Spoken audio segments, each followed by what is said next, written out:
Et de l'urbanisme, nous passons au problème de logement qui touche de très nombreux étudiants. C'est pour y remédier que la ville du Havre a décidé de transformer des containers en studios. L'ensemble va être installé sur la zone portuaire, à proximité de l'université.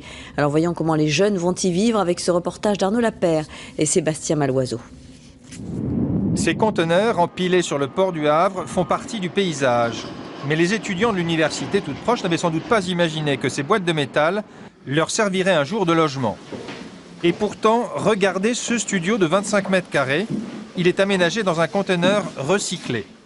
Avec son coin-chambre, sa salle de bain privative et des éléments de confort assez rares dans une résidence étudiante traditionnelle.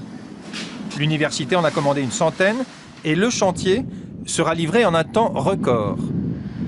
La livraison du chantier se fait en 6 mois au lieu de 18 mois après délivrance des permis de construire.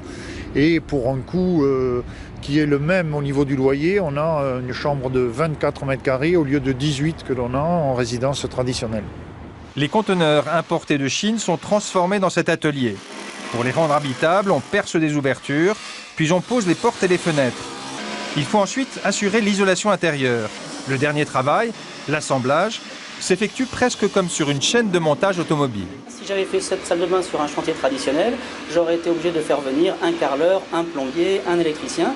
Or là, pour ce produit-là, qu'est-ce que l'on a fait? En amont, on a conçu de façon industrielle un produit qui a été fabriqué en usine, que l'on a fait venir ici et qu'on a assemblé en quelques jours.